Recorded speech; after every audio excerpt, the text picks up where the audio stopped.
سنة الغيب يقيمون الصلاة صدق الله العظيم وصدق رسوله النبي الكريم ونحن على ذلك من الشاهدين والشاكرين والحمد لله رب العالمين. اللهم صل على محمد اللهم صل على محمد اللهم صل على محمد. میرے محترم بھائی دوستو، اللہ کریم نے انسان کو دنیا کے اندر ایک مقصد کے لیے بھیجا ہے، اور انسان کے لیے اللہ کریم نے دین اسلام کو پسند فرمایا ہے۔ دین اسلام میں مختلف شعبے ہیں، اعتقادات کا شعبہ ہے، عبادات ہے، اخلاقیات ہے، معیشت معاشرت حدود ہے۔ تو ان سب میں سے سب سے زیادہ اہمیت ہے وہ اعتقادات کی ہے۔ عقیدہ بندے کا درست ہو، عقیدے میں حضور نہ ہو۔ انبیاء کرام کی بعثت کا جو مقصد تھا، انبیاء کرام نے بھی دنیا میں آ کے لوگوں کے عقائد کو درست کیا۔ عقیدہ درست ہوگا تو چھوٹا عمل بھی ہوگا اللہ کریم کے ہاں قابل قبول ہوگا۔ اور اگر عقیدہ درست نہیں ہے، آدمی جتنا بڑا مرضی عمل کر لے، دنیا میں تو اس کو اس کا فائدہ مل جائے گا، دنیا میں تو اس کو اس کا ظاہری طور پر فائدہ نظر آئے گا، لیکن آخرت میں اس کا کوئی حصہ نہیں ہے۔ کفار بھی مشرکین بھی نیک عمل کر لیتے ہیں، اللہ کریم ان کا بدلہ ان کو دنیا میں لیتے ہیں، اور اللہ کریم فرماتے ہیں کہ جو انہوں نے عمل کیے ہیں ہم نے اس کو دھول کی طرح ختم کر دیا۔ تو عقائد درست ہوں گے تو چھوٹا عمل بھی ہوگا تو اللہ کریم کے ہاں اس کا بڑا وزن ہے۔ حضرت داؤد علیہ السلام نے اللہ کریم سے التجا کی، دعا فرمائی کہ یا اللہ پاک مجھے میزان کا ترازو دکھا دے، تو اللہ کریم نے وہ میزان کا ترازو دکھایا، جس کا ایک پلڑا مشرق سے لے کے مغرب تک تھا۔ جب داؤد علیہ السلام نے اس پلڑے کو دیکھا تو بے ہوش ہو گئے۔ جب ہوش میں آئے تو پوچھنے لگے کہ یا اللہ پاک اس اتنے بڑے پلڑے کو نیکیوں کے ساتھ کون بھر سکتا ہے؟ اللہ کریم نے ارشاد فرمایا کہ بندہ جب اخلاص کے ساتھ ایک کھجور کا دانہ بھی میرے راستے میں خرچ کر دیتا ہے تو میں اتنے بڑے پلڑے کو جو ہے وہ بھر دیتا ہوں، نیکیوں سے بھر دیتا ہوں۔ تو یہ اللہ کریم کا خاص فضل ہے مسلمانوں کے اوپر، ایمان والوں کے اوپر اللہ کریم کا خاص فضل ہے۔ جس کا عقیدہ ٹھیک ہے اس کا عمل بھلے چھوٹا ہوگا لیکن اللہ کریم اس پر اجر زیادہ عطا کرتے ہیں۔ اعتقادات کے بعد ہے عبادات، اور عبادات میں سب سے افضل جو ہے وہ نماز ہے۔ نماز کا اہتمام کرنا، نماز کو قائم کرنا، عبادات میں سب سے زیادہ اہمیت اسلام کے اندر وہ نماز ہے۔ حضرت معاذ بن جبل رضی اللہ عنہ نبی کریم علیہ السلام کے ارشاد نقل کرتے ہیں، فرماتے ہیں کہ نبی علیہ السلام نے ارشاد فرمایا کہ نماز اسلام دین کی بنیاد ہے، اور نماز دین کا ستون ہے۔ اس حدیث میں نبی علیہ السلام نے نماز کو ایک عمارت کے ساتھ تشبیہ دی ہے۔ عمارت کے اندر بنیاد ہوتی ہے، چھت ہوتی ہے، دیواریں ہوتی ہیں اور ستون ہوتے ہیں۔ ستون کا کام مرکزی یہ ہوتا ہے کہ ستون کے اوپر ساری جو عمارت ہے اس کا نام بنا ہوا ہے۔ اسی طریقے سے نماز کا مقام بھی ایسے ہی ہے۔ حدیث شریف کا مفہوم ہے کہ بندہ جب دنیا سے جائے گا تو قبر میں اس کو رکھا جائے گا، تو اس کے سامنے ایک منظر ہوگا نماز کا، ایک منظر بنایا جائے گا، اس کو ایسے محسوس ہوگا کہ جیسے سورج غروب ہو رہا ہے اور عصر کا ٹائم ہے۔ جیسے ہی منکر اور نکیر آئیں گے سوالات کرنے کے لیے، تو وہ کہے گا کہ مجھے چھوڑ دو، مجھے نماز پڑھنی، مجھے چھوڑ دو، مجھے نماز پڑھنی۔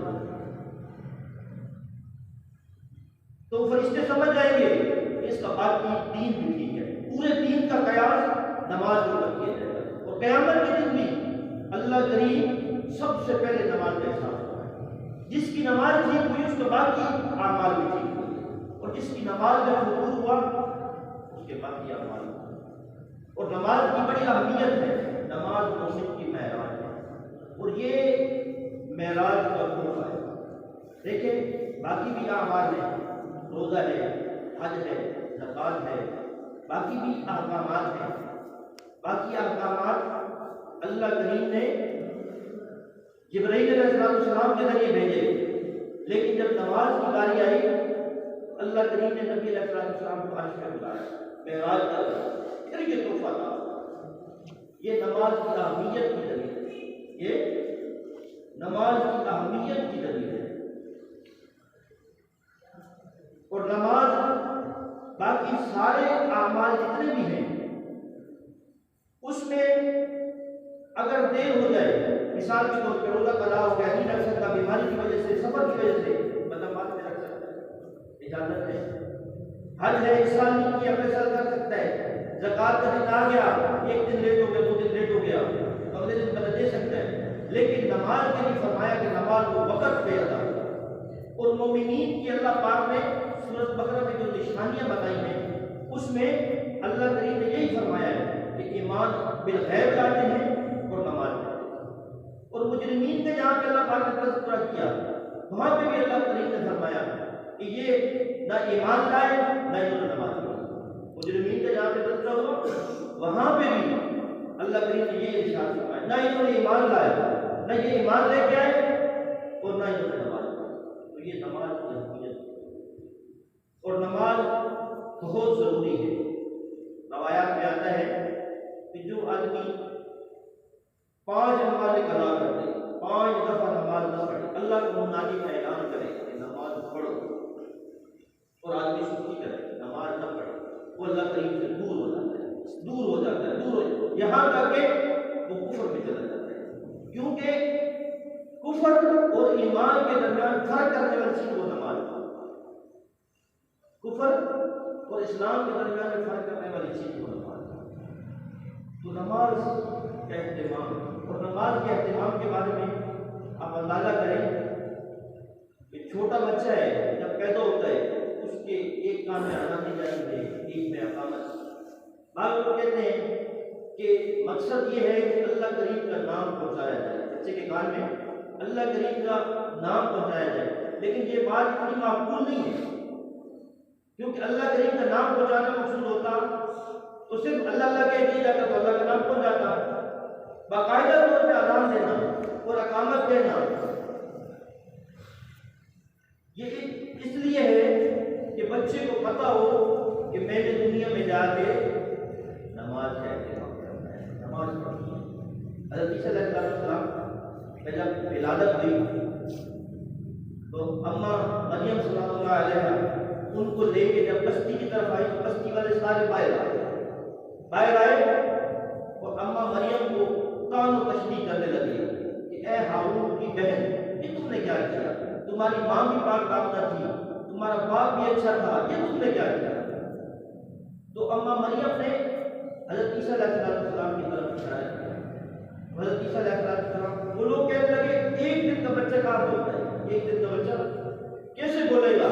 تو جب انہوں نے اشارہ کیا حضرت عیسیٰ علیہ السلام بولے تو فرمایا کہ میں اللہ کا نبی ہوں، میں اللہ کا بندہ ہوں، میں اللہ کا نبی ہوں اور میں کتاب لے کے آیا ہوں، اور میرے ذمہ نماز پڑھنا ہے، میرے ذمہ نماز پڑھنا ہے۔ پتہ چلا کہ جو اذان اور اقامت کا مقصد ہے وہ بھی یہ مقصد ہے کہ بچے تک یہ پیغام پہنچانا ہے کہ دنیا میں جاؤ گے تم نے نماز پڑھنا، اور نماز بچہ چھوٹا ہوتا ہے 7 سال کا بچہ، نبی علیہ السلام کا فرمان ہے 7 سال کی عمر میں اس کو نماز کے لیے کہو، نماز کی طرف متوجہ کرو، لیکن 10 سال کا ہو جائے نماز نہ پڑھے تو اس کی پڑھائی ہے۔ اب 10 سال کا بچہ نابالغ ہے، نابالغ بچے کی ذمہ روزہ نہیں ہے، نابالغ بچے کی ذمہ حج نہیں ہے، کوئی اور احکام نہیں ہے، لیکن نماز پڑھائی جاری ہے۔ یہ نماز کی اہمیت کی دلیل ہے، یہ نماز کی دلیل ہے تاکہ بالغ ہونے سے پہلے اس کی نماز کی روٹین بن جائے، نماز کی ترتیب بن جائے، نماز پڑھنے والا بن جائے۔ اب چھوٹا بچہ ہے، نابالغ بچہ ہے، نماز پڑھ رہا ہے، نماز میں کیا پڑھ رہا ہے؟ آخر میں رب اجعلنی مقیم الصلاۃ ومن ذریتی ربنا چھوٹا بچہ دعا کر رہا ہے، نماز کے اندر دعا کر رہا ہے کہ یا اللہ پاک اپنی اولاد کے لیے دعا کر رہا ہے، ایک تو اپنے لیے دعا اور دوسرا اپنی اولاد کے لیے دعا کر رہا ہے۔ دعا کیا کر رہا ہے؟ ان کے لیے کاروبار نہیں، اپنی اولاد کے لیے کاروبار نہیں، مال نہیں، پیسہ نہیں، جائیداد نہیں، کچھ بھی نہیں۔ کیا مانگ رہے ہیں؟ یا اللہ پاک مجھے بھی نماز پڑھنے والا بنا، میری اولاد کو۔ اب 10 سال کا بچہ یا 7 سال کا بچہ ابھی پتہ نہیں ہے وہ جوان ہوتا ہے نہیں ہوتا، جوان ہو جائے پتہ نہیں ہے شادی ہوتی ہے یا نہیں ہوتی، شادی ہوگی پتہ نہیں بچے ہوتے ہیں یا نہیں، لیکن نماز کی اہمیت کو سمجھانے کے لیے کہ نماز کتنی اہم ہے، کتنی اس کی اہمیت ہے، نماز کی اہمیت کو سمجھانے کے لیے چھوٹے بچے سے بھی نماز چھوٹے بچے سے نماز کتنی ضروری ہے، اس کے بارے میں فقہائے کرام نے لکھا ہے، مسئلہ لکھا ہے کہ ایک آدمی دریا کے کنارے پہنچتا ہے، اس نے دریا پار کرنا ہے، عصر کا ٹائم قریب ہے، کشتی دریا میں نہیں ہے۔ اب یہ آدمی تیرنا جانتا ہے اور سوچ رہے ہیں کہ میں دریا کا راز کر لوں گا تیر کے پھر نماز پڑھ لوں گا۔ دریا میں اتر گیا، جب وہ دریا میں اترا اس کے جتنے اندازے سے سارے غلط ثابت ہوئے، پانی گہرا بھی بہت تھا اور بہاؤ بھی بہت تیز تھا، اس نے ہاتھ پاؤں مارے، جب دریا کے درمیان میں پہنچا، بڑا مشکل تھا سفر، دریا کے درمیان میں پہنچا تو اس کی نظر مغرب کی طرف پڑی، سورج غروب ہو رہا ہے، مغرب کی طرف گئی، سورج غروب ہو رہا ہے اور عصر کی نماز ادا ہو رہی ہے۔ اب وہ قائد کرام نے لکھا ہے کہ اس کو چاہیے کہ وہ اسی جگہ پہ نماز ادا کرے، کھڑا نہیں ہو سکتا، قیام نہیں کر سکتا، مجبوری ہے قیام نہیں کرے، قبلہ رخ نہیں ہو سکتا، بس جتنی نیت اس سے نماز کی صورت بنائی جا سکتی ہے بنائے، لیکن نماز اتنی ضروری ہے، اور نماز اور ہمیں اللہ معاف کرے چھوٹا سا وہ کام ہو تو ہم سب سے پہلے نماز پڑھیں، کوئی بھی کام ہو، گھر کا ہو، بائک کا ہو، ملازمت کا ہو، تو ہمیں چاہیے کہ ہم نماز کے اہتمام کے ساتھ اللہ کو منادی دن میں 5 دفعہ اعلان کرتے ہیں۔ باپ اگر بچے کو، بیٹے کو 3 دفعہ کوئی بات کہے، کہنا نہ مانے، گھر سے نکال دے، مارنے لگ جائے، شور شرابہ کرے۔ طالب علم استاد کو کہنا نہ مانے، بھائی میں نے 1 دفعہ بولا، 2 دفعہ، 3 دفعہ، بات نہیں مانتے، لیکن اللہ کو منادی اور ایسے نہیں ہے۔ اللہ کریم نے نماز کا حکم قرآن کریم میں سینکڑوں دفعہ دیا ہے، نبی علیہ السلام کی 30 حدیثیں نماز کے متعلق، اور پھر یہیں تک نہیں، باقاعدہ طور پہ ایک نمائندہ مقرر کیا گیا اللہ کریم کی طرف سے جو 5 وقت نماز کے لیے اعلان کر کے بلاتا ہے کہ آؤ نماز کی طرف، آؤ فلاح کی طرف، آؤ کامیابی۔ پھر اعلان دے دیتا ہے، پھر اس کے بعد لوگ متوجہ ہوتے ہیں، کچھ لوگ آ جاتے ہیں، پھر دوبارہ اقامت کے ذریعے سے وہ دعوت دیتا ہے لوگوں کو کہ نماز کتنی اہم ہے، کہ باقی کسی عمل کے لیے، باقی کسی چیز کے لیے، کسی اعمال کے لیے باقاعدہ اعلان نہیں ہوتا، حج کے لیے اعلان نہیں ہوتا، زکات کے لیے اعلان نہیں ہوتا، اعلان ہوتا ہے نماز کے لیے، نماز کے لیے۔ یہ نماز کی اہمیت، نماز ہم پڑھیں گے تو ہمیں ملے گا کیا؟ نماز سے ہماری ساری زندگی سمجھ ہے، اور ہماری نماز کا جو اثر ہے وہ ہر چیز کے اوپر ہوتا ہے، زمین کے اوپر ہماری نماز کا اثر ہوتا ہے، آسمان کے اوپر، فضاؤں کے اوپر، خلاؤں کے اوپر، ہواؤں کے اوپر، پہاڑوں کے اوپر، دریاؤں کے اوپر، ہر چیز کے اوپر نماز کا اثر ہوتا ہے۔ زلزلہ آ جائے تو کیا حکم ہے؟ نماز پڑھو، نماز پڑھو گے اس کی برکت ہوگی، زلزلہ تھم جائے گا۔ ہوائیں آ گئی، ہوائیں بے قابو ہو گئی، حکم کیا ہے کہ نماز پڑھو، نماز پڑھو گے ہوائیں تھم جائیں گی۔ بادل بنتے ہیں، پانی سے بھرے ہوئے ہیں، بخیل ہو گئے، بارش نہیں آتی، حکم کیا ہے؟ نماز پڑھو، نماز پڑھو گے بارش آئے گی۔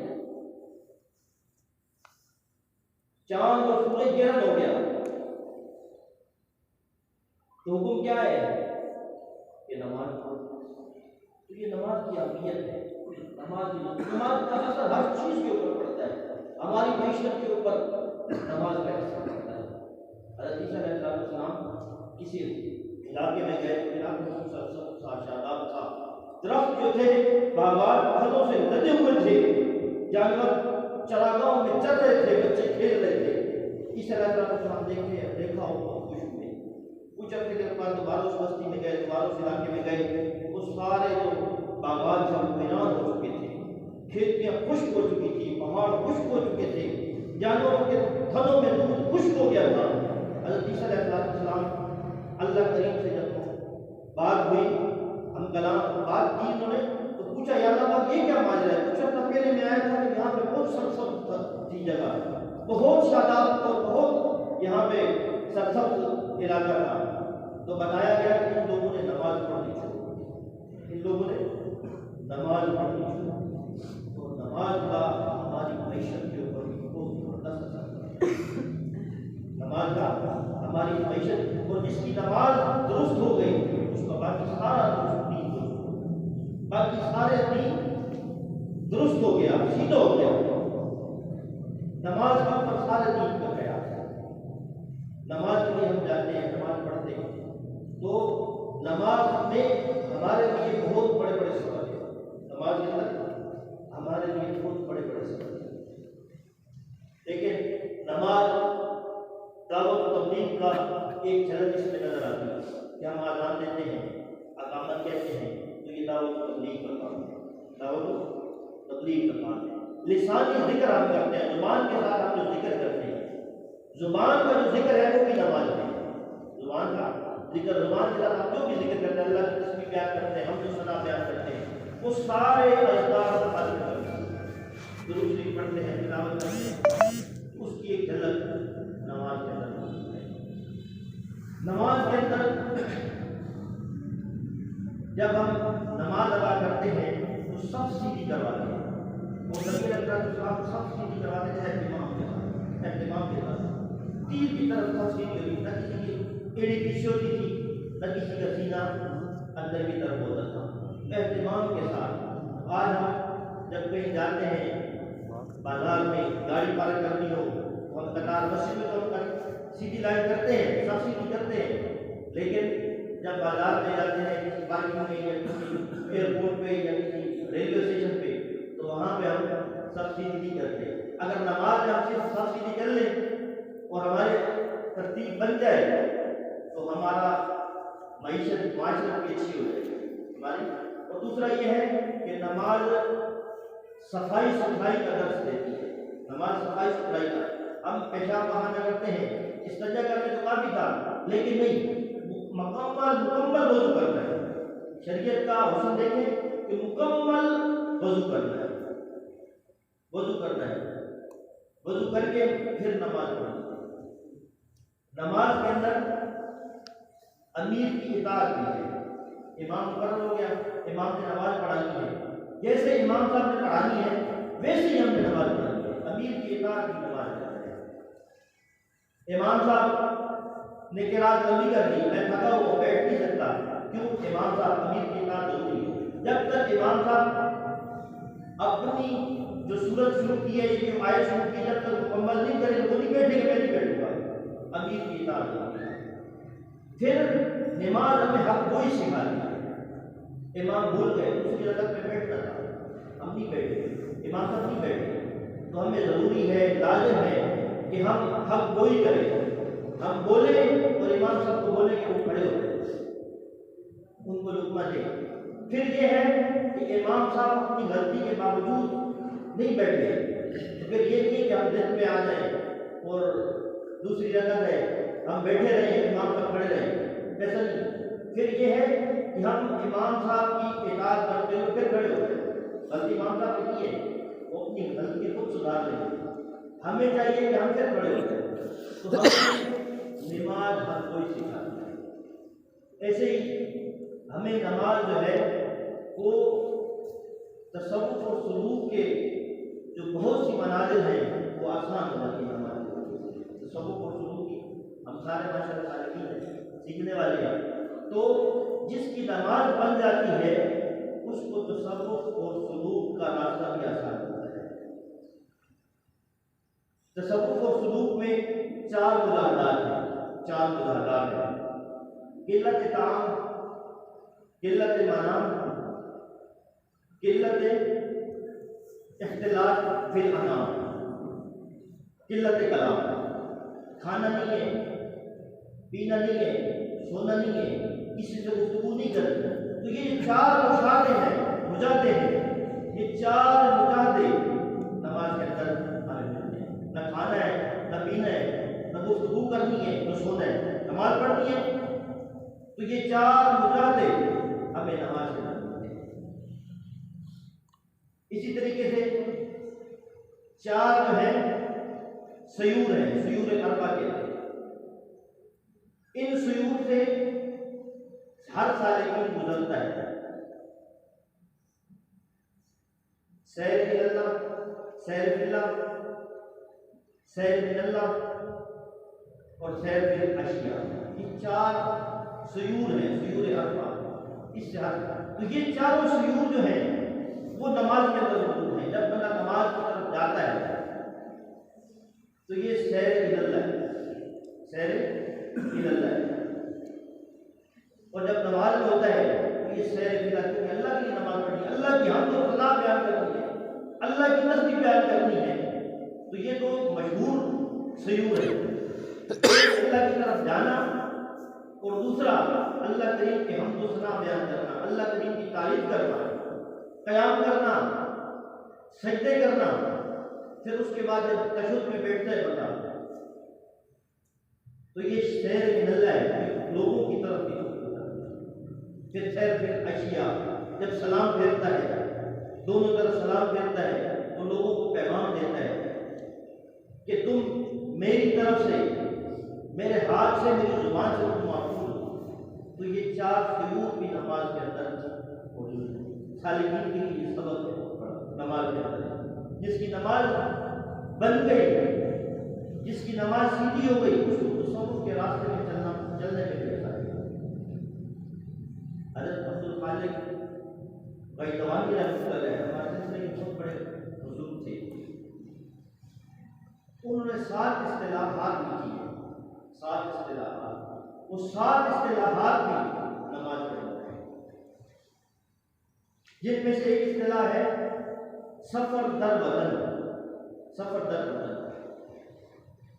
یہ اصطلاح بزرگوں نے لکھا ہے کہ یہ اصطلاح نماز کے اندر ایسے ہے کہ جیسے بندہ تو اپنے گھر میں موجود ہے یا مسجد میں موجود ہے، لیکن اس کی جو روح ہے وہ اصل سفر کی طرف، کیونکہ بندہ دنیا کے اندر مسافر ہے، انسان دنیا کے اندر مسافر ہے، تو وہ اپنے سفر کی طرف جا رہا ہے، اس کی روح جو ہے وہ تیاری کر رہی ہے جانے کی، سفر کر رہا ہے۔ خلوت در انجمن، یہ بھی نماز ہے۔ خلوت در انجمن کیا ہے کہ جب بندہ تنہائی میں بیٹھو، جب بندہ لوگوں کے درمیان بیٹھو، مجلس کے درمیان میں بیٹھو، ہزاروں لوگ بیٹھے ہوئے ہیں لیکن اس کی روح اللہ پاک سے لگی ہوئی ہے، اللہ کریم سے لگی ہوئی ہے، اس کی روح اللہ کریم سے لگی ہوئی ہے۔ یہ تو ایسی نماز میں ایسے ہی ہوتا ہے کہ ایک بندہ کھڑا ہوا ہے نماز کے لیے، اس کے آگے بھی نمازی ہے، پیچھے بھی نمازی ہے، دائیں بھی بائیں بھی نمازی ہے، لیکن اس کی روح اللہ پاک سے لگی ہوئی ہے۔ تو اس کی ایک جھلک بھی نماز کے اندر ہے۔ ایسے بعض گشت بعض لوگ کہتے ہیں مثال کے طور پہ جیسے خالی کمرہ ہے، ایک آدمی بات کرتا ہے فوراً بولتی ہے، واپس جو بندہ آواز لگاتا ہے واپس اس کے کان میں آتا ہے. یا پہاڑ کے پاس کھڑا ہے، پہاڑ کی طرف کوئی بات کرتا ہے تو ہم ایسے کہتے تھے کہ پہاڑ نے ہماری بات کو واپس کر دیا. پہاڑ نے ہماری بات، ہم نے آواز لگائی اس نے بھی آواز لگائی.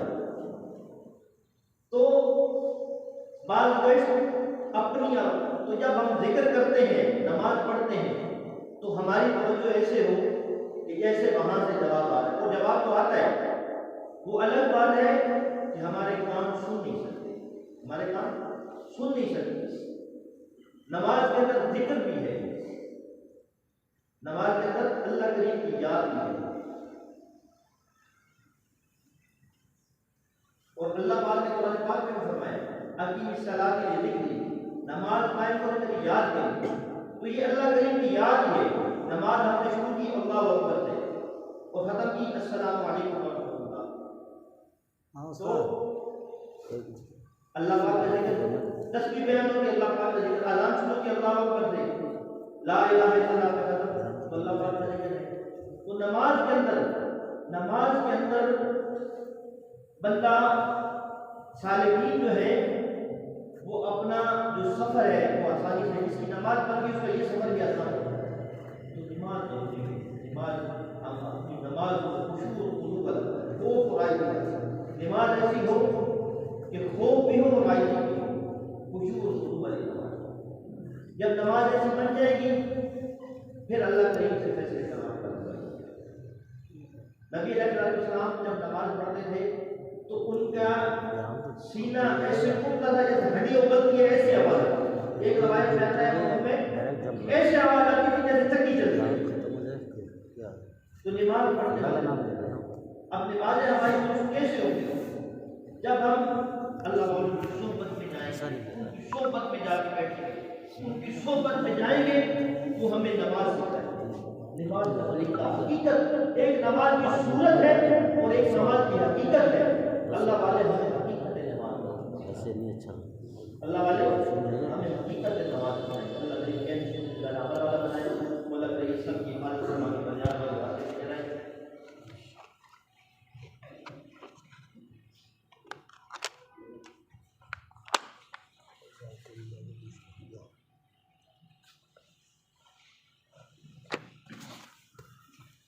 تیار